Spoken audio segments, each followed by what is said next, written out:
am back from the dead. Qui d'entre vous vient de vivre la mort identitaire la plus violente de votre réveil? Ce fut mon cas dans les, je dirais, 10 derniers jours.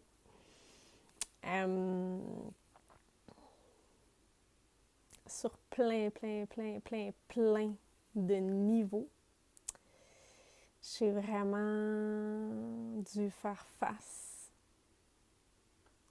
choisi, les deux, à toute la construction mentale de la réalité que j'ai fait dans ma vie et que je refaisais. Des nouvelles constructions. Atteindre le point zéro, qui est finalement le point du non-jugement absolu.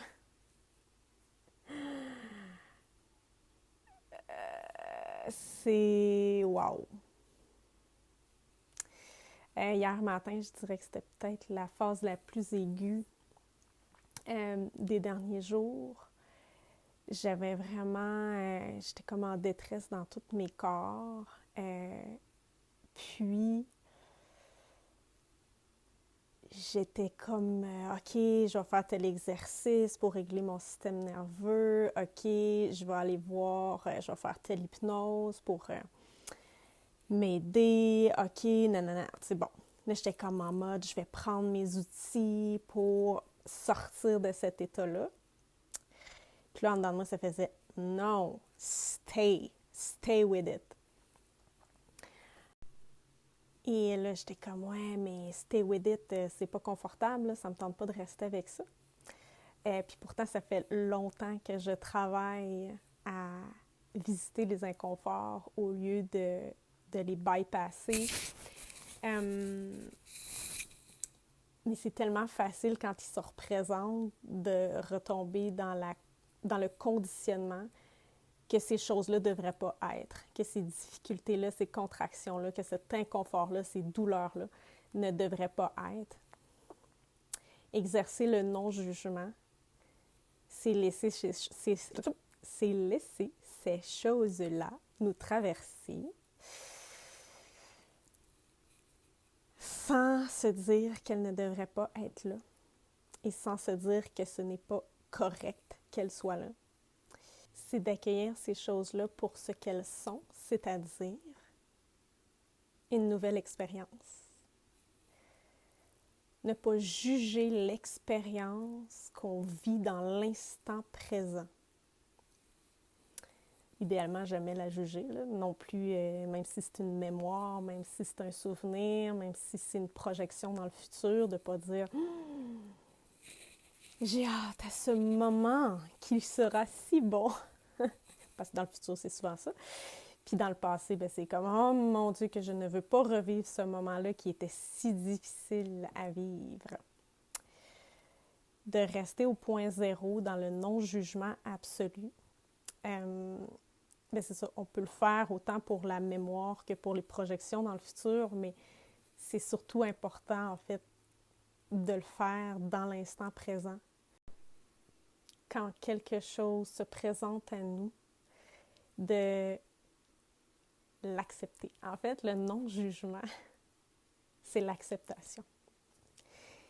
C'est accepter ce qui est ici et maintenant.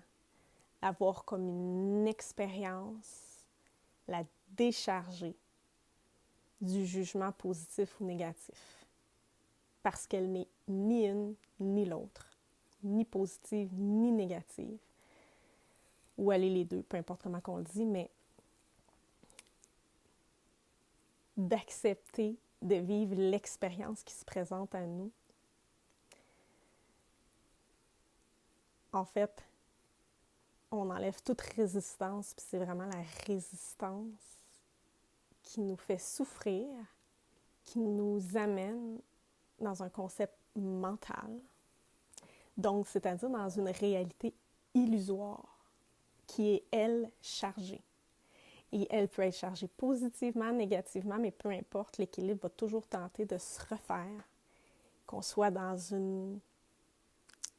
un focus positif ou qu'on soit dans un focus négatif, l'équilibre veut toujours se refaire. Fait que là, on va dans des vagues vraiment intenses.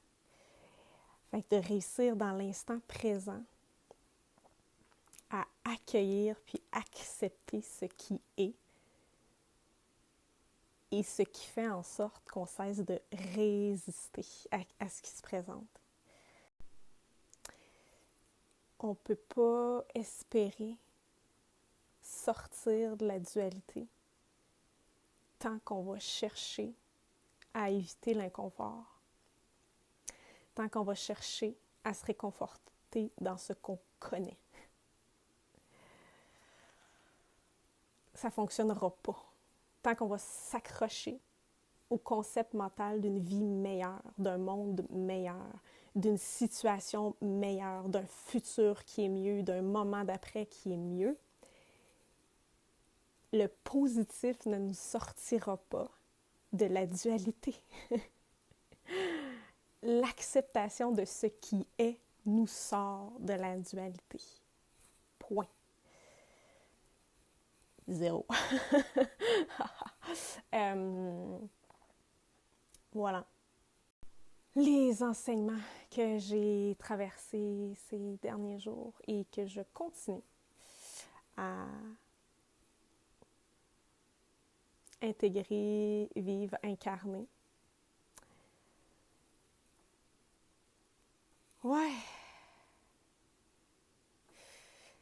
Tu sais, s'accrocher au connu, c'est s'accrocher à une identité. Puis,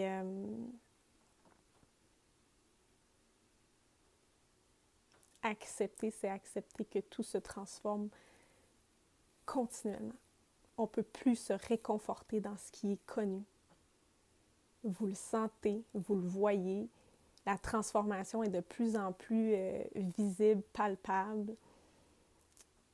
We have to let go à l'idée qu'on contrôle quoi que ce soit et qu'on connaît quoi que ce soit. Et pour honorer le paradoxe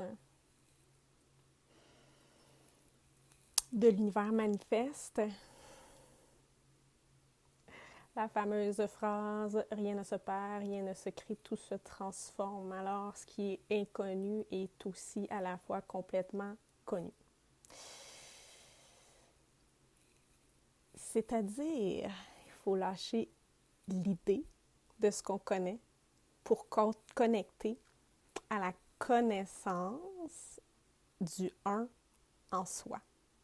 On sait tout dans le domaine extrasensoriel de la conscience, mais au niveau conceptuel du mental, il faut lâcher ce qu'on connaît pour avoir accès à l'inconnu, connu de la conscience.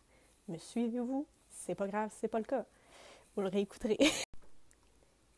La conscience, quand je parle de conscience, ce n'est pas le cerveau conscient.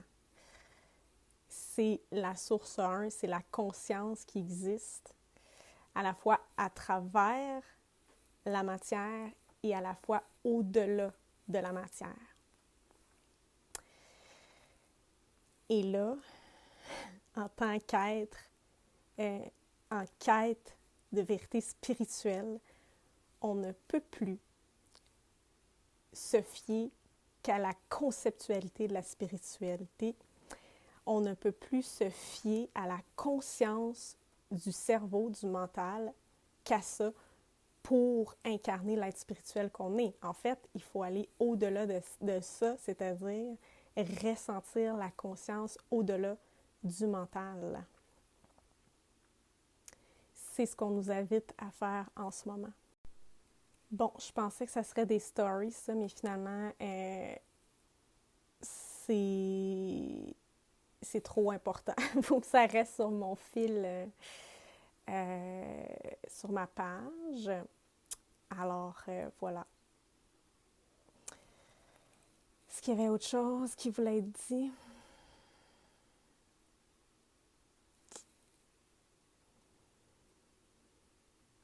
sentez la conscience, pas la pensée, la conscience. Créez l'espace en vous pour connecter à cette conscience-là. Vous allez savoir quand vous allez être connecté. Vous êtes toujours connecté. Et quand vous allez être conscient d'être conscient. Alors voilà ce qui était là ce matin pour moi, pour nous.